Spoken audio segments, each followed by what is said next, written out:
시간 함께 보실 하나님의 말씀 1절에서 12절까지 말씀입니다. 신약 성경 184페이지 그리고 5페이지까지 있습니다. 요한복음 21장 1절에서 12절까지 말씀. 우리 한 절씩 교독하도록 하겠습니다. 요한복음 21장 1절에서 12절까지 말씀 제가 먼저 읽고 한 절씩 교독하신 후에 마지막 12절은 함께 읽도록 하겠습니다. 그 후에 예수께서 디베랴 호수에서 또 제자들에게 자기를 나타내셨으니 나타내신 일은 이러하니라. 시몬 베드로와 디두모라 하는 두마와 갈릴리 가나안 사람 나다나엘과 세베대의 아들들과 또 다른 제자 둘이 함께 있더니 시몬 베드로가 나는 물고기 잡으러 가노라 하니 그들이 우리도 함께 가겠다 하고 나가서 배에 올랐으나 그날 밤에 아무것도 잡지 못하였더니 날이 새어갈 때에 예수께서 바닷가에 서셨으나 제자들이 예수이신 줄 알지 못하는지라. 예수께서 이르시되 얘들아 너에게 고기가 있느냐 대답하되 없나이다. 이르시되 그물을 배 오른편에 던지라 그리하면 잡으리라 하시니 이에 던졌더니 물고기가 많아 그물을 들 수 없더라. 예수께서 사랑하시는 그 제자가 베드로에게 이르되 주님이시라 하니 시몬 베드로가 벗고 있다가 주님이라 하는 말을 듣고 겉옷을 두른 후에 바다로 뛰어내리더라. 다른 제자들은 육지에서 거리가 불과 한 50칸쯤 되므로 작은 배를 타고 물고기 든 그물을 끌고 와서 육지에 올라보니 숯불이 있는데 그 위에 생선도 놓였고 떡도 있더라. 예수께서 이르시되 지금 잡은 생선을 좀 가져오라 하시니 시몬 베드로가 올라가서 그물을 육지에 끌어올리니 가득히 찬 큰 물고기가 153마리라. 이같이 많으나 그물이 찢어지지 아니하였더라. 예수께서 이르시되 와서 조반을 먹으라 하시니 제자들이 주님이신 줄 아는 고로 당신이 누구냐 감히 묻는 자가 없더라. 아멘. 네, 오늘 요한복음 마지막 장 21장 말씀 보도록 하겠습니다. 혹시 예전의 어떤 기억 혹은 추억을 되살리는 떠오르게 하는 그런 물건이 있으십니까? 어떤 물건을 보면 옛날에 이런 일이 있었지 하고 추억에 떠오르는 그런 물건이 있으신지 모르겠습니다. 대표적으로 사진이 그렇습니다.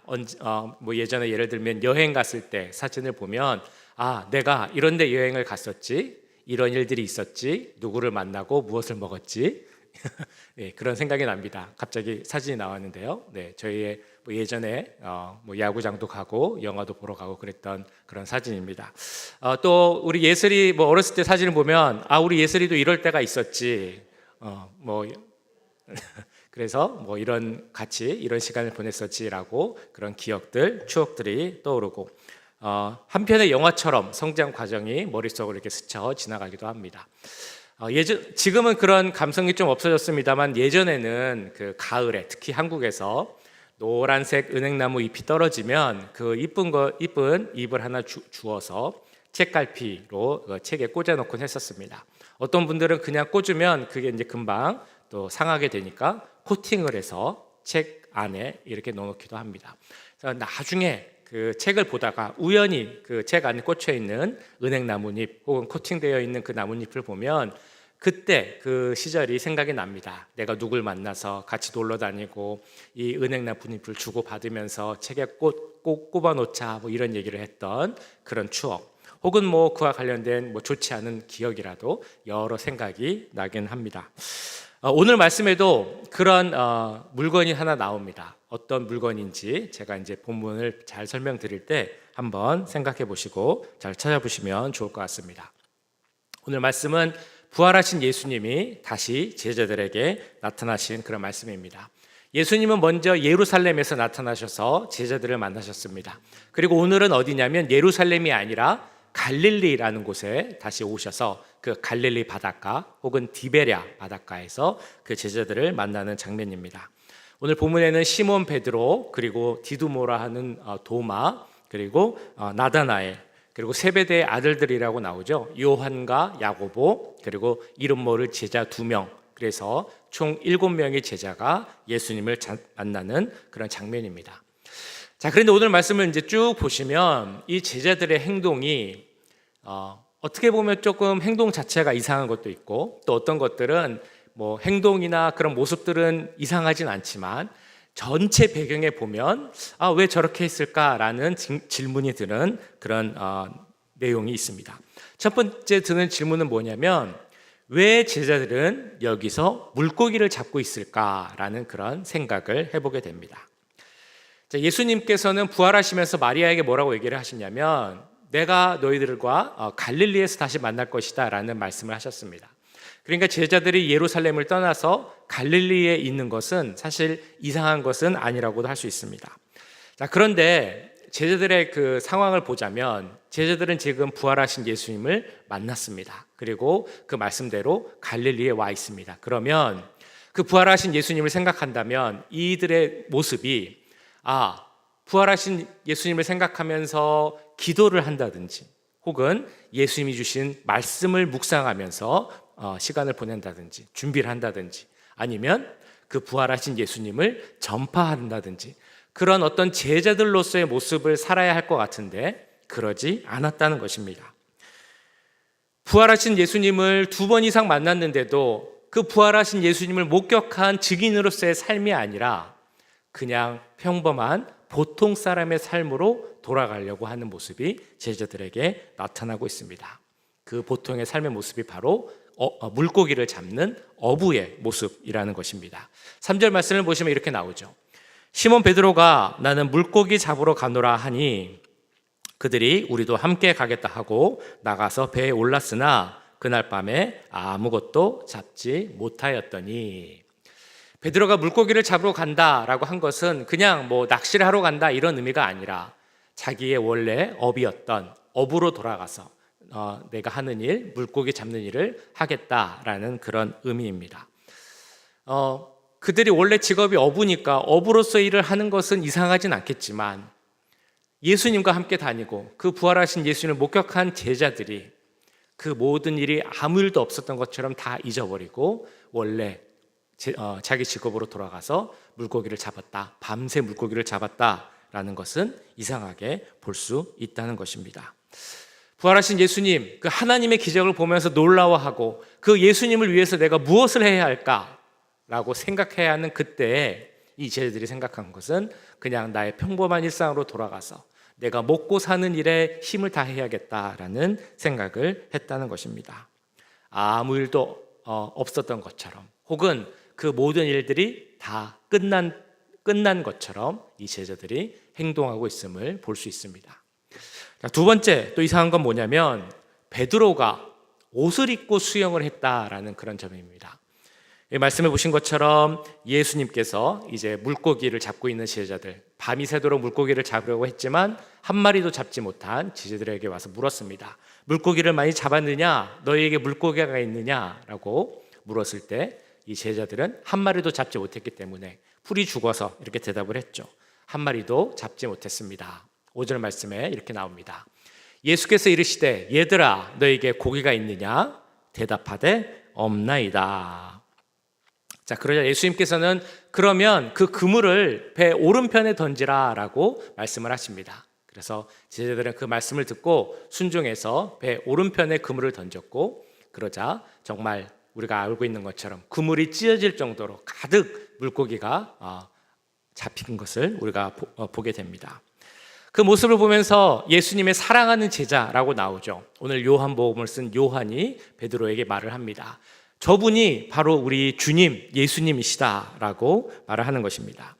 자, 그 말을 듣고 베드로가 어떻게 반응을 합니까? 그 예수님을 보고 싶어서인지 빨리 물에 뛰어들어서 이제 예수님을 만나러 갑니다.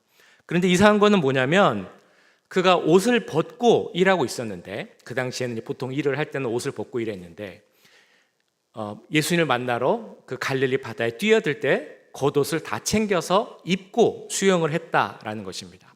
보통은 옷을 입고 있다가 수영을 하려면 벗고 들어가서 수영을 하는데 베드로는 이상하게도 벗고 있던 몸에 옷을 입고 갔다라고 7절에 나옵니다. 예수께서 사랑하시는 그 제자가 베드로에게 이르되 주님이시라 하니 시몬 베드로가 벗고 있다가 주님이라 하는 말을 듣고 겉옷을 두른 후에 바다로 뛰어내리더라. 그래서 좀 이상한 것이 왜 베드로는 벗고 있었는데 옷을 입고 바다에 뛰어들었을까? 더군다나 그 배에서 바닷가까지는 8절 말씀을 보시면 거리가 한 50칸 정도 되었다라고 나옵니다. 그 거리 50칸이라는 거리는 한 80에서 100m 정도 되는 거리입니다. 그러니까 수영해서 가기는 그렇게 쉽지 않은 거리라고도 할 수 있겠죠. 근데 베드로가 그 거리를 가는데 물에 들어서 수영을 하는데 굳이 왜 옷을 입고 그 바닷가에 들었을까라는 그런 생각이 들기도 합니다. 자, 그래서 세 번째 또 이상한 점이 있습니다. 왜 그 제자들은 물고기를 정확히 세었을까라는 그 질문입니다. 제자들이 이렇게 물고기를 가득 담은 그물을 갖고 바닷가에 오니까 예수님께서 숯불을 피워놓고 계셨습니다. 숯불 위에 물고기와 떡을 올려놓고 이 제자들이 배가 고플까 준비해서 먹을 수 있도록 그렇게 준비를 해놓고 기다리고 계셨습니다. 자, 그런데 그 음식이 조금 모자란다고 생각을 했는지 제자들에게 너희가 가서 물고기를 조금 더 가져와라 라고 명령을 하십니다. 그때 제자가 가서 그 물고기를 가지러 오는데 그때 물고기가 몇 마리인지 세어본다라는 것입니다. 10절 11절에 이렇게 나오죠. 예수께서 이르시되 지금 잡은 생선을 좀 가져오라 하시니 시몬 베드로가 올라가서 그물을 육지에 끌어올리니 가득히 찬 큰 물고기가 153마리라. 이같이 많으나 그물이 찢어지지 아니하였더라. 자, 여기서 조금 또 신기한 것은 어떻게 그 물고기가 153마리인지 알았을까라는 것입니다. 베드로가 그 물고기를 한 마리 한 마리 다 세어서 153마리라는 것을 알았을까? 사실 우리는 이 153이라는 숫자가 조금 친숙합니다. 우리 한국 분들은 왜 그러냐면 옛날에 그 우리가 많이 썼던 그 싸고 좋았던 볼펜 이름이 153 볼펜이기 때문에 153 볼펜이라는 이름이 붙어 있었기 때문입니다. 자, 그런데 우리는 그래서 153이라는 숫자가 친숙하지만 그 제자들은 어떻게 그 물고기가 153마리라는 것을 알 수 있었겠습니까? 그 제자가 다 세어봤기 때문에 그것을 알 수 있었겠죠. 자, 이것이 이상하다고 하는 이유는 부활하신 예수님이 앞에 계십니다. 나를 위하여서, 우리들을 위하여서 친히 손수 음식을 준비해 주시고 먹으라라고 하고 있는데 빨리 가서 그 음식을 먹으면서 예수님과 만나고 이야기를 해야 되는데 그 자리에서 예수님 만나는 것보다 어떻게 보면 덜 중요한 물고기 세는 일에 힘을 쓰고 있다라는 것입니다. 왜 제자는 예수님 앞에서 부활하여서 우리를 찾아오신 예수님 앞에서 다른 일을 하고 있었던 것일까요? 이 모든 질문에 대한 해답의 열쇠, 아까 제가 처음에 말씀드렸던 것처럼 예전에 일어났던 어떤 일을 생각나게 하는 한 물건 혹은 한 장면이 이 9절 말씀에 나오고 있습니다. 어떤 것인지 이 9절에서 한번 찾아보시면 좋겠는데요. 제가 읽어보겠습니다. 육지에 올라보니 숯불이 있는데 그 위에 생선이 놓였고 떡도 있더라. 어떤 것이겠습니까? 이 9절에 나오는 몇 가지 물건 중에서 물체 중에서 어떤 예수님과의 어떤 일을 생각나게 하는 그 어떤 물건, 무엇을 생각해 볼 수 있을까요? 숯불, 생선, 떡, 그 정도 있는데요. 오늘 제가 말씀드리려고 하는 것은 바로 숯불입니다. 숯불 하면 어떤 것이 생각나십니까? 생각나게 할 수 있는 말씀이 요한복음 18장 18절에 이렇게 나옵니다. 그때가 추운 고로 종과 하속들이 숯불을 피우고 서서 쬐니 베드로도 함께 서서 쬐더라. 자, 이거는 이제 개역 한글 성경인데요. 여기에 이제 정확히 나오기 때문에 개역 한글을 봤는데 이 말씀에도 숯불이 나옵니다. 이 여기서 나오는 숯불, 이 보여주는 장면은 아마 다 아실 겁니다. 그때는 예수님께서 십자가에 못 박히시기 전날 장소는 대제사장 가야바의 뜰이었습니다. 베드로가 잡혀가는 예수님을 저 멀리 쫓아가다가 너무 추워서 그 추운 몸을 좀 녹이기 위해서 숯불이 피워진 그 불가에 가서 섰습니다. 그때 사람들이 베드로에게 무엇을 물어봅니까? 저 사람이 예수님과 함께 다녔던 바로 그 사람이다 라고 이야기를 했고, 베드로는 그거에 대해서 3번이나 나는 예수님을 모른다 라고 부인을 합니다. 부인에 그친 것이 아닙니다. 마가복음을 보면 내가 저 사람을 저주한다 라고까지 이야기를 했습니다. 그리고 누가복음을 보시면 이 베드로가 예수님을 부인하고 저주할 때, 그때 베드로가 예수님과 서로 얼굴을 마주보게 되었다라는 말씀이 이렇게 나오고 있습니다. 주께서 돌이켜 베드로를 보시니 베드로가 주의 말씀 곧 오늘 닭 울기 전에 내가 3번 나를 부인하리라 하심이 생각나서 밖에 나가서 심히 통곡하니라. 자, 이 일은 베드로에게 있어서 참 큰 아픔이고 고통이었을 것입니다. 예수님이 돌아가실 때도 이 일은 베드로에게 슬픔이었을 것이고 죄책감이었을 것입니다. 부활하신 예수님을 만난 후에도 그 예수님을 볼 때마다 아마 베드로 마음속에는 이 일에 대한 기억과 후회가 남아 있었을 것입니다. 그런데 그 숯불, 예수님 앞에 있는 숯불을 보니까 그날의 사건이 다시 기억이 나는 겁니다. 겨우 잊어버리고 어떻게든 잊고 살려고 했던 그 숯불 앞에서의 사건, 내가 예수님을 3번이나 부인했던 그 사건이 생각이 났었던 것입니다. 그것이 생각이 나면 어떻게 예수님을 보겠습니까? 예수님을 볼 면목이 없습니다. 근데 이거는 베드로뿐만이 아닙니다. 다른 제자들도 마찬가지죠. 다른 제자들은 숯불과는 연결이 안 될 수는 있겠지만 그럼에도 그들 역시 예수님을 부인했고 그 예수님을 버리고 도망한 사람들이 바로 다른 제자들이었습니다. 그렇게 예수님은 그분이 다시 부활하여 오셨음에도 불구하고 어찌 보면 제자들에게는 부담스러운 존재였을지도 모르겠습니다. 나의 부끄러운 부분, 나의 약점, 치부 이런 것을 다 알고 계신 것 같은 예수님 앞에 내가 아무 일도 없었던 것처럼 서서 예수님을 만나는 것은 참 부담스러운 일이었다는 것입니다. 그랬기에 그 예수님을 마냥 반가워만 할 수도 없었고 마냥 찾아갈 수도 없었고, 그래서 오늘 보았던 왜 이렇게 했을까라는 그런 행동들을, 자, 그럼 우리는 이런 질문을 해볼 수 있습니다. 왜 그러면 그렇게 부끄러워하고 민망해하는 제자들에게 예수님은 계속해서 찾아오신 것일까요? 그들을 부끄럽게 하기 위해서, 죄책감을 더 갖게 하기 위하여서 예수님은 계속해서 그 제자들을 찾아왔을까요? 잘 아시는 것처럼 그런 의미가 전혀 아니었습니다. 예수님께서 그 제자들을 찾아오신 이유는 제자들이 그들의 마음속에 있는 죄책감 때문에, 두려움 때문에 내가 예수님께 나아가지 못하겠다라고 생각할 때도, 그때도 나는 너희에게 찾아간다, 내가 너희와 함께하길 원한다, 그것을 보여주시기 위해서 예수님은 오늘도 제자들에게 나타나신 것입니다. 예수님은 우리를 결코 포기하지 않으신다, 제자들을 포기하지 않으신다라는 것을 보여주시기 위함이라는 것입니다. 우리도 마찬가지입니다. 제자들을 포기하지 않으신 예수님은 우리도 포기하지 않으십니다. 우리가 때로는 부끄럽고 또 잘못된 부분이 있어서 예수님 앞에 서고 내가 나가고 싶어도 나가지 못한다라고 생각할 때도, 그때도 주님은 우리를 찾아, 우리가 깨닫지 못할 때도 있고 그런 일을 기억하지 못할 때도 있지만 분명한 것은 우리가 주님 앞에 나가지 못해도 주님은 항상 우리를 찾아오시는 분이라는 것입니다. 이렇게 말을 했다고 합니다. 나는 버림받은 사람입니다. 나로 인하여서 내 일생도 망가졌고 다른 사람의 행복도 망가지게 한 그런 사람입니다. 나는 구원받을 자격이 없습니다 라는 그런 말을 했답니다. 이 목사님이 그 이야기를 듣고 좀 위로해주고 좀 마음을 열게 해줘야 되는데 참 쉽지가 않았습니다. 그래서 이렇게 그 환자분의 여러 환경을 봤더니 그 옷장 위에 작은 액자 사진이 있는 것을 보게 되었습니다. 그리고 사진에는 아주 예쁜 어린 딸이 있는 것을 보았습니다. 이렇게 물어봤습니다. 이 사진 속에 있는 이 어린아이는 누굽니까? 그랬더니 그 환자의 얼굴이 조금 밝아지면서 제 딸입니다. 하나밖에 없는 이 세상의 유일한 보물입니다. 가장 중요한, 저에게 있어서 가장 중요한 존재입니다.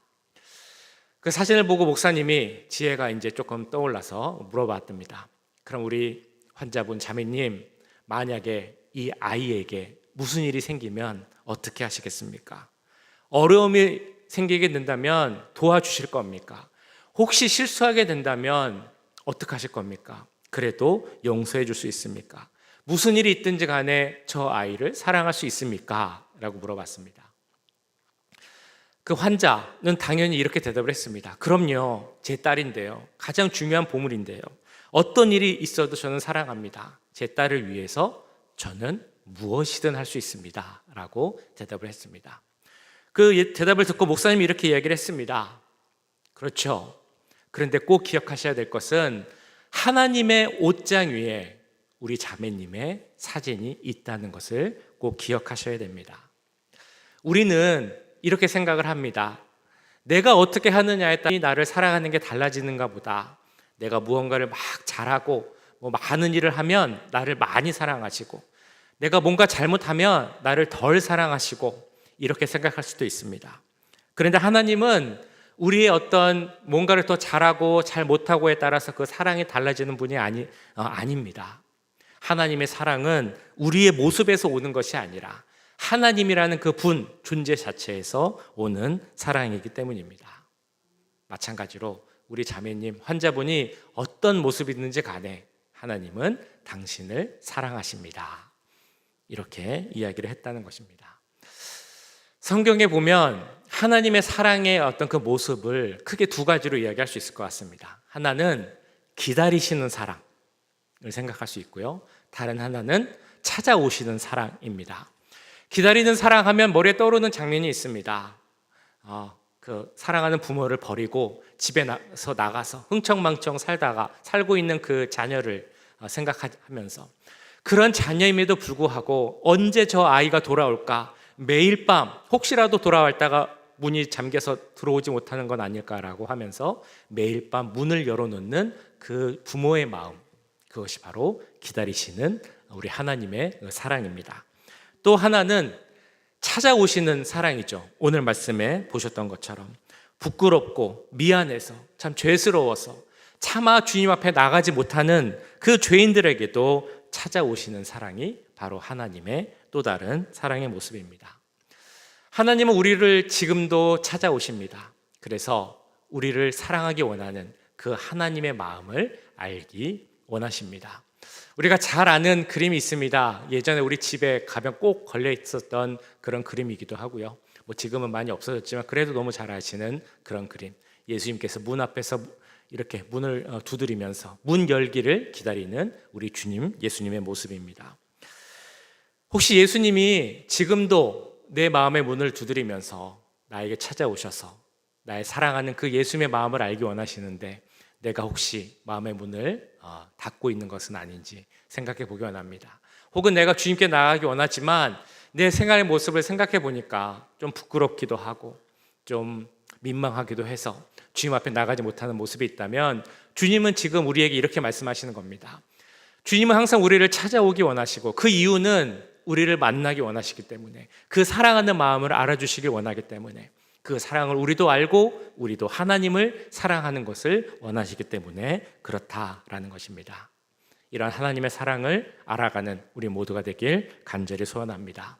나아가서 그 사랑에 정말 푹 안에서 거하며 주님을 사랑할 수 있는 우리 모두가 될 수 있기를 간절히 축원합니다.